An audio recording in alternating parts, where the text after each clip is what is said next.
Okay, if you're watching this video, it means that Fractal Woman, Lori, and Ionel, Dinu, and I hope I'm saying your name right, Ionel, Dinu. I don't know how to pronounce it. I've never heard it. I spelled it wrong in one of my videos, my previous video, and I sincerely apologize, Ionel, if that is how you pronounce it. I wish I could find a way to pronounce it. But between those two, Fractal Woman and Ionel, they've shown how the ether rotates to make the magnetic field as an electric current goes through a wire. So let's say this is our copper wire. This is a piece of copper, but I'm going to use this piece of steel as our wire instead. But as the current moves through in pulses, and we know that it moves around, kind of around the outside of the wire in general. There's another mirrored image and opposite interaction happening that I don't think they missed. They just haven't seen it yet, and I want to bring it to their attention. If they agree that I'm right and will let me consolidate some of this with them, I want to show you how the free electrons are moving in the wire in the opposite direction that the current moves, whether it be DC in one direction or AC back and forth. So I want to show you that with just any electric current in any wire. Why that does that. Why the ether, they've shown why the ether spins up into a magnetic field. I want to show why the electrons move in the opposite direction.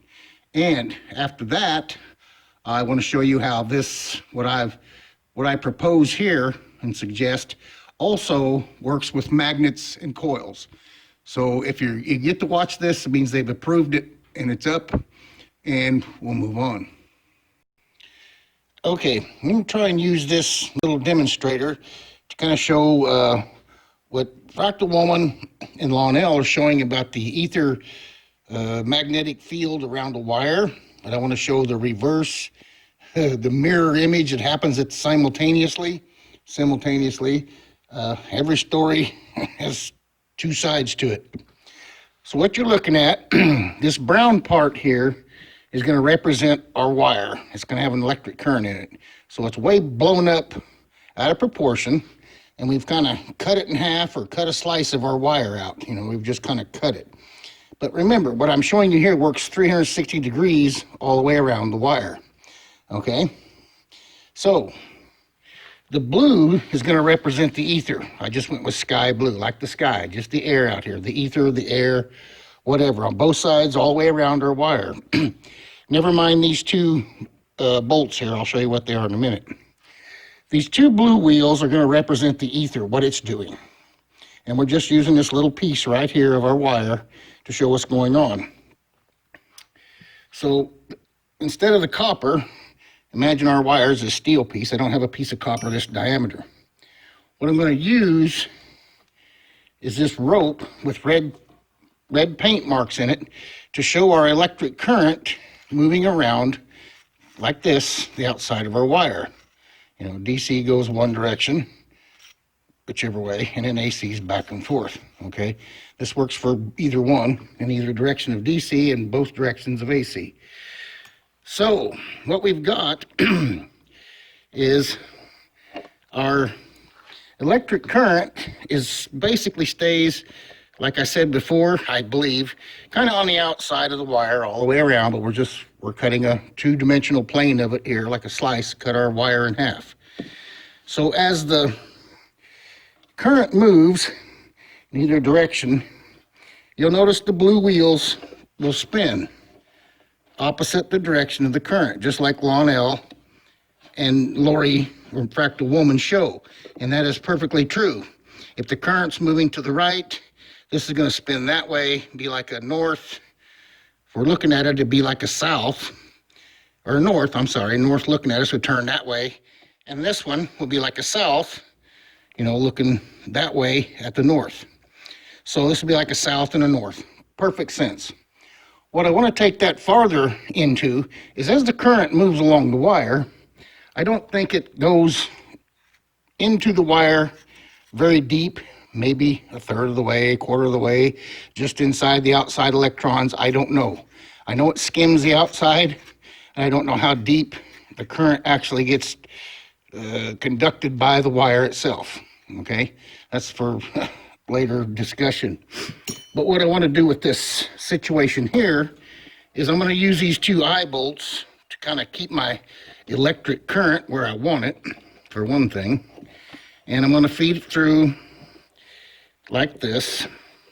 And like I said, we're not using the entire wire. We're just concentrating on this little section, which is all the way around the wire.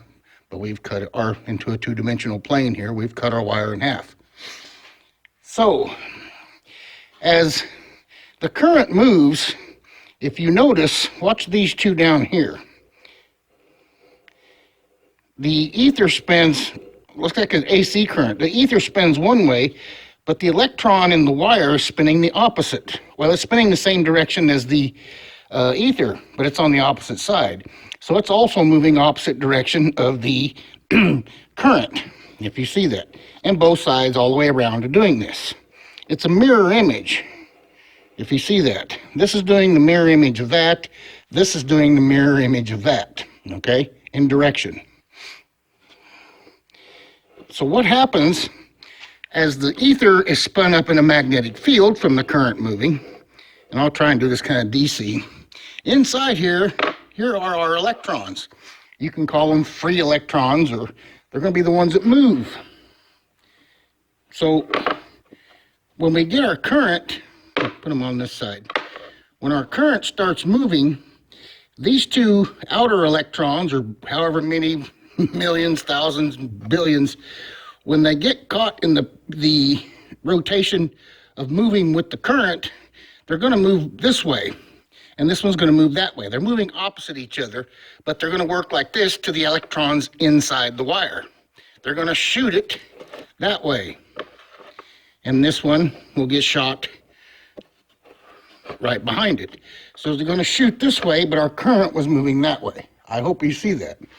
Now, if I put these on this side, and I move my current that way, the electrons are going to go that way. Here we go. Electron and electron. You see how they move. So as the current moves, the inner electrons spin opposite the ether, and they force the inner electrons that are not caught up with the ether or the electric current to move in the opposite direction, like that. And that makes perfect sense. The ether on the outside of this situation, the more powerful the current, the more volts and amps, the ether can just keep piling up away from the wire. The magnetic field just gets bigger this way. But the electrons can't leave the wire. They're stuck by the electric current and the pressure of the magnetic field of the ether outside the wire, so they get pressurized and bottlenecked in between the spinning electrons all around the circumference of the wire, 360 degrees. They get pressurized, bottlenecked, and they're shot opposite direction of the movement of the current. So I hope you get this. That is why the electrons move in the opposite direction of the current. Did you see that? Let me pull it back. The current's going to go left, the electron's going to go right. And there it goes. So I'm hoping you get that. All the free electrons, supposedly, and either as they move this way, when the current's going that way, they're either pulling them in from the other end of the wire, or they're pulling them in from the electric current. I don't know where they come from, because they have to be coming in from somewhere to feed as they push along inside the wire. Because once you empty one side out and fill the other side, it has to be that circuit of the electric current. The current's moving around the outside of the wire, the electrons follow opposite on the inside of the wire. This is why that does that. Fractal Woman and Ionel's ether rotation is perfect. If you mirror that inside the wire to the electrons in the wire, that is why the free electrons move opposite the direction of the current. I wanted to mention before I move on to that, as these electrons are forced to go like that, the electric current spinning these inner electrons, it's basically like a pump. These are pumping, working together in opposite directions, pumping the electrons through. If you see what I'm saying, they're just pumping them through. And AC's back and forth and DC's in one direction. Phew, just shooting them through all the way down. Your pumps are all the way along the 360-degree circumference of the wire. All the way around this wire, it's pumping it in one direction or the other. And the current is the engine causing the pumps to turn. Just like it does the field on the outside of the current, it's doing the same thing to the electrons on the inside of the wire. Just wanted to mention that. It's like a pump. Now we'll move on. So like I showed concerning the magnets in the coil, or I will show if I haven't already, the magnet's like the electric current, but it just moves in one direction in a rotation.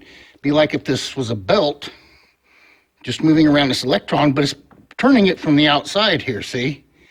The rotation of the magnet, if our coil wire is laying here and I stick the magnet, beside the coil or inside the coil, either way you apply the magnet, like I showed, the electron is going to move opposite the direction of the rotation of the magnet's rotation because it's pushing the electrons out here like that. And it's not doing both sides. The other side of the wire is not catching this. I think it's just doing it on 50% of the wire. This sliced the wire this way, and the electrons on the edge of the wire on this side are spinning with the current, see? And if the magnet's rotating this way, if you see that, if the magnet's rotating that way, and I'll leave that there so you can see it, which would make this electron on the edge of the wire, like we did with the electric current, rotate this way, it's going to force the charge or the free electrons to go that way, opposite the direction of rotation. So I guess you see that. It's going to force it to go this way. I can't do both, and it didn't need to. I think the magnet just uses one half of the wire. If it spun them all the same direction, like that, I guess if it pushed this one that way, it'd be pushing that one that way. They don't work. They work opposite. So I think it's just the half of the wire, this part of the wire, is where the electrons get excited and spinning with the direction of rotation of the magnet, and it forces the electrons to move backwards. Because it's not that big of a charge when you just pass a magnet by a coil, unless you have big coils, big magnets, and high speed. And vice versa, if you run the other pole of the magnet past in the other opposite direction, of course, it's going to make the electrons go the other way. That is why the magnet shows the reverse directions of charge movement through a coil, and even through a single wire, it does the same thing. And we'll move on. Okay, now that I've shown you why I think the magnet does that, I'm just going to do a quick demonstration to prove. And I missed something on the last part with the wheels. But what happens is, with the wheels show, the magnet is rotating in that direction.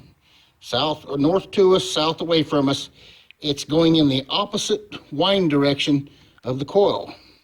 But if you notice the meter, when I push it in, the charge goes positive. It's like I said, the rotation is going that way, but it's spinning the electrons underneath inside the wire all the way around in that direction, but it's making the electrons inside that in the wire spin the other way, like a pump.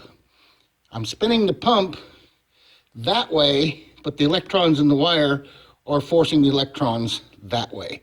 I showed you with the electric current and the magnet in the previous section of this. And it works on any thrust. When you thrust the magnet, you get an opposite direction of rotation through the coil as far as the winding. If I push the south end, I get a negative reading. And if I push the south end, I get a positive reading. This does the opposite with the south. I'll get a negative forward and a positive backward. And the same is true when I switch the magnet. Now it's rotating the opposite. So it should be rotating with the coil and going to a positive reading. But when I push the north in, I get a negative. When I pull the north out, I get a positive. So I just went back to this to show you that is why the magnet does that. is the same thing I showed you on the electrons in the wire, why they move opposite the movement of the current in a wire with an electric current.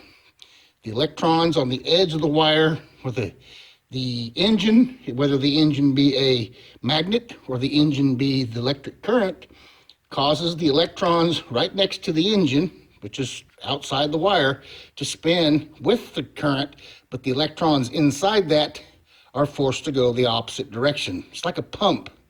And I showed that before, but I wanted to show how why magnets do opposite with the coils. That's why opposing poles do opposite things with opposing windings of the coils.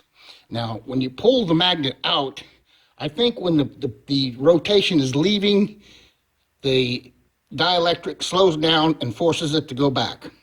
That's the only thing I can think there. Anytime the magnet retreats, you get a same direction or a reverse direction. If I retreat the north, I get a positive. Back here, if I retreat the north, I get a negative. And vice versa. If I retreat the south, I get a negative. It follows it. And over here, if I retreat the south, I get a negative. So the poles reverse on the reversal of the direction of the winding of the coils. That is why, but the retreat, I'm not 100% sure, but it has to be either the rotation is moving away from the coil and you get a reverse action like you do on a thrust. It's just reverse action. Thrust spins it one way and the electrons move the other way, and the retreat spins it the opposite way and the electrons move the opposite way. So that's the end of this part. Let me know your thoughts.